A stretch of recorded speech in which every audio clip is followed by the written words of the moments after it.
Polemik Batu Ampar terkait lahan di Dusun Batu Ampar, Desa Pejarakan, Kecamatan Groga kembali memanas. Mafia tanah dari Buleleng sedang proses berangkat ke Jakarta menghadap Pak Presiden Jokowi supaya tanah yang dirampas dikembalikan kepada masyarakat yang sudah memiliki sertifikat ataupun legalitas sah. Hidup Jokowi! Hidup Jokowi! Hidup Jokowi! Setelah Nyoman Tirtawan selaku kuasa masyarakat, ia menuntut lahan tersebut berangkat ke Jakarta melakukan aksi demo. Bahkan dari aksi itu akhirnya, mantan Bupati Buleleng Putu Agus Suratnyana melakukan perlawanan. Pas melalui kuasa hukumnya, Gede Indria, Jumat 23 Desember 2022 menyebutkan, fakta hukum yang terjadi berkait dengan polemik Batu Ampar tersebut telah memiliki sertifikat berupa hak pengelola lahan dan kemudian hak guna bangunan dengan pemegang hak yang sah pemerintah daerah tingkat 2 Kabupaten Buleleng.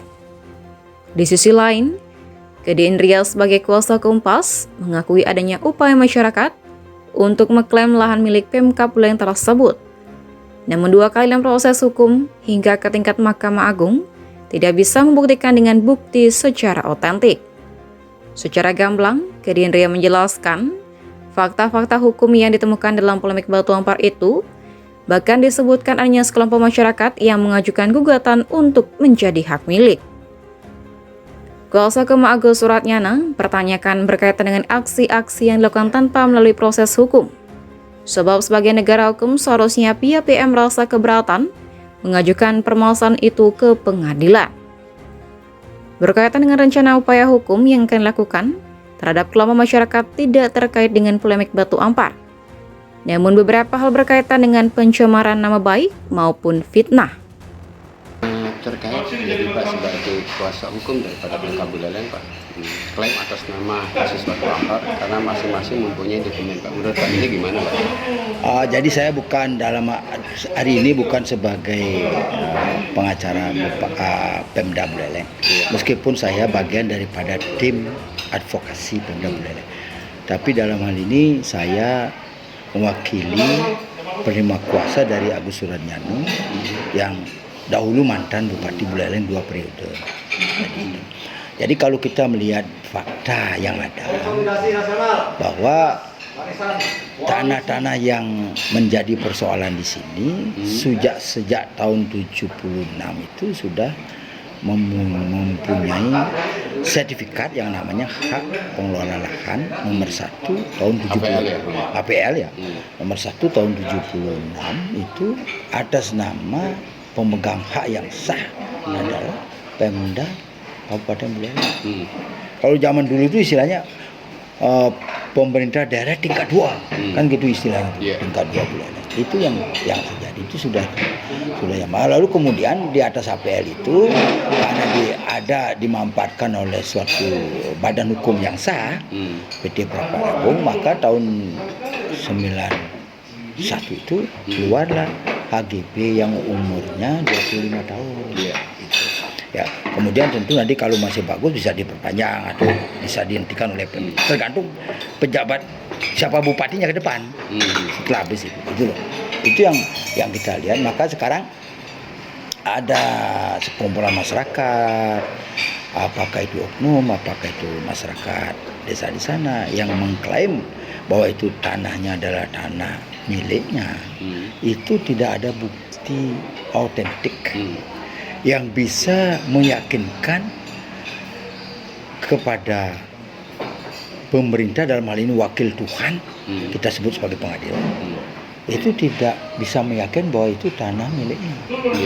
Oleh karena yang diajukan pembuktian pada saat sidang terdahulu itu tahun 2000 itu adalah sertifikat APL dan sertifikat HGB yang itu diterbitkan dengan cara-cara yang benar, tidak ada persoalan, tidak ada pelanggaran hukum yang diterbitkan. Itu loh. Jadi masyarakat di sana pada saat berdasarkan fakta hukum yang ada di dalam putusan yang sudah mempunyai kekuatan hukum tetap, dalam bahasa disebut sebagai, dalam bahasa hukum disebut inkrah van huiste, jadi sudah mempunyai kekuatan hukum tetap, di sana memang pernah ada sekelompok masyarakat mengajukan untuk bisa menjadi hak milik. Lalu kemudian dalam proses pengajuan permohonan hak milik itu, baru dalam proses masyarakat menjual kepada Nyoman Tirtawan. Nah, begitu faktanya. Nah, apakah penjual itu penjualan di bawah tangan barangkali?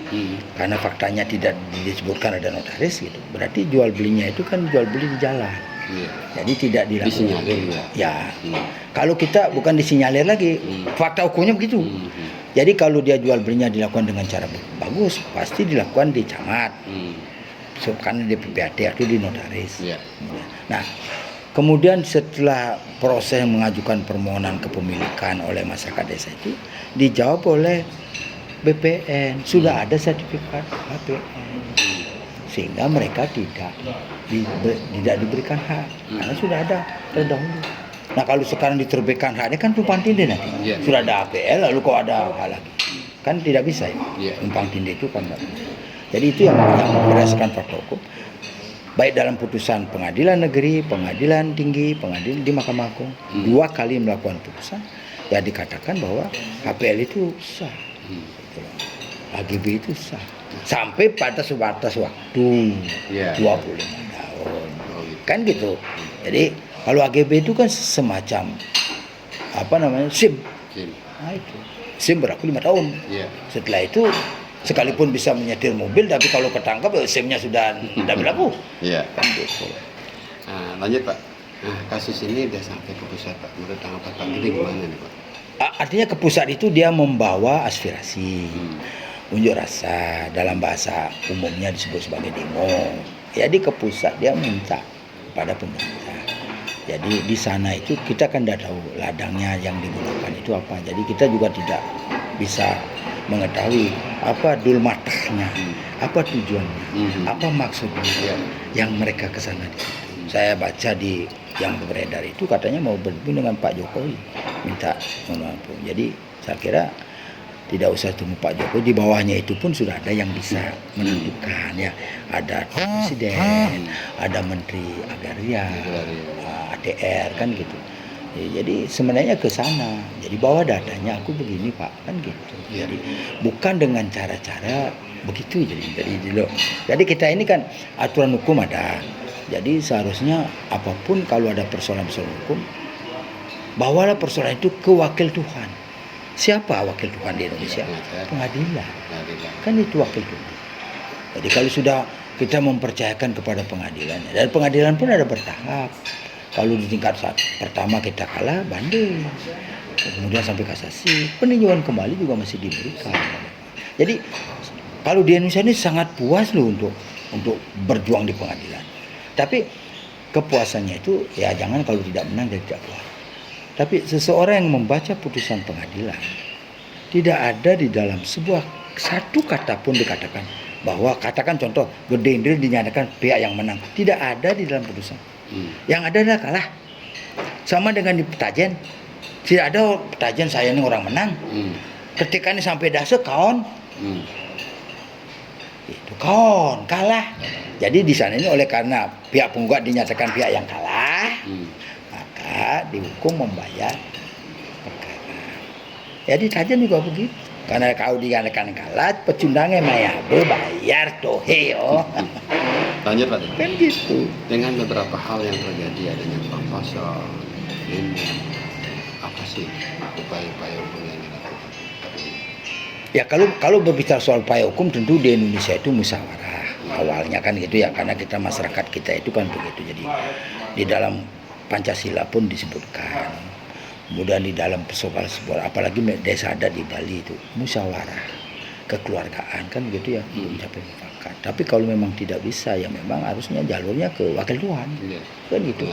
Pengadilan. Nah sekarang dalam persoalan ini kan ada disinyalir ucapan-ucapan yang membuat perasaan tidak menyenangkan, pelecehan, asusila, lalu kemudian pencemaran nama baik, kan itu ya. Jadi seseorang juga, jadi hukum itu kan tidak sifatnya menghukum, melindungi juga.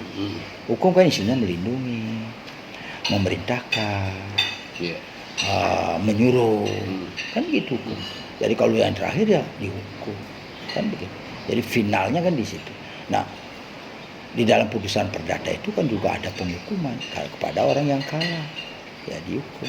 Apalagi secara fakta tidak pernah dia secara fisik menguasai tanah itu loh. Nah, secara fisik menguasai itu harus ada pernyataan namanya sporadik. Apakah sporadik itu mereka sudah menguasai 20 tahun lebih? Oleh kakek nih, bapak nih kemudian kan hukum kita kan begitu di dalam PP nomor 1061, PP 24 tahun 97, bagian begitu. Makanya ada istilahnya sporadik, penguasaan secara fisik. Itu kalau sekarang pemerintah tidak ada penguasaan, oke dia menguasai secara fisik, tapi ini tanah pemerintah. Kamu harus minta kepada pemerintah. Jadi penguasaan secara fisik kalau itu tidak merupakan tanah pemerintah, biani raga lane sisi itu kan kayak jani ngelah gini, ya kita mohon kepada pemerintah bahwa saya menguasai sudah jadi dan itu dinyatakan oleh kepala desa bahwa memang yang bersangkutan betul dia menguasai. Ada riwayat itu. Semua tanah, semua apapun historical harus ada. Republik Indonesia tanpa historical dia tidak bisa berdiri. Itu loh. Jadi historicalnya lo di dalam pertanahan pun ada apa sejarahnya di mana sih? Kan gitu. Jadi Bung Karno mengatakan jas merah kan gitu. Jadi jangan melupakan sejarah. Jadi sejarahnya, sejarahnya di situ berapa bagaimana? Kan gitu. Menempati di sana sebelumnya sudah minta izin kepada pemerintah. Ada baru itu udah ngoyong, sing ada ngoyongin itu membangun. Dari Rangol Samsat Penimbangan, Temi Putri Melijani, Ya, melaporkan. oke, terima kasih.